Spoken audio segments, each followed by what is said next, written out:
Aside from John Edwards, she was the most talked about person at his trial, the alternate juror who didn't even have a vote in his fate but was accused inaccurately of flirting with the former presidential hopeful. Well, today, Justin Quesinberry sat down with that juror and her husband to talk about what all this was like.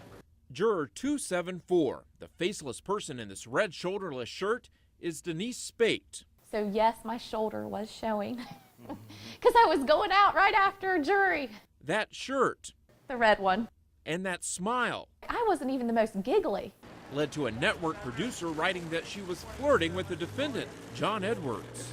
I tell you what, it's going to take a whole lot more than an irresponsible journalist who doesn't know her at all for me to doubt her when I've known her 14 years. She and her husband Rodney find it funny now. The producer retracted the use of flirtation and apologized to Spate.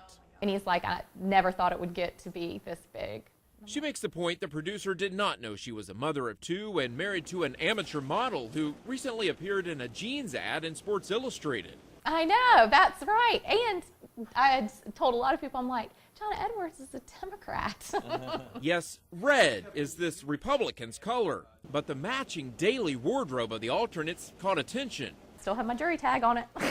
But once she wore that red, the talk really started, including a juror issue discussed in closed court. Was it about the colors, the allegations of flirtation? Spate says no, and she knows the details. Yes, but I'm not going to talk about that there. But she remains open about the lack of flirtation. And I really don't think John Edwards, sitting there facing 30 years potential, is looking for his next date. I just thought it was ridiculous. Yeah. And you better not be looking for your next date. Spate says she is the only juror who lives in Greensboro. Some live several counties away, and she says that gave her an opportunity to run home for a few minutes during recess and take a break from sitting in that room with 3 other people for hours on end. They spent their time in an upstairs room, playing cards, talking, and forming what they call lifelong friendships. Well, we definitely have plans to hang out. But not in a room. Not in a room and not sequestered.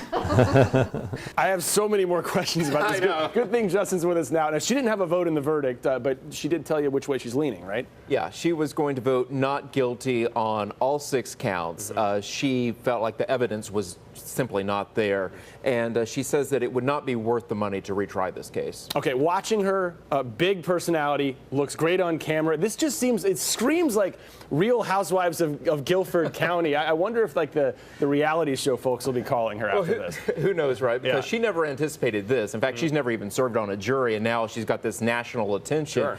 But she really is ready to put all this behind her. In fact, she told me that this will be her last interview. We'll see. We will see. Justin Quesinberry, thanks so much.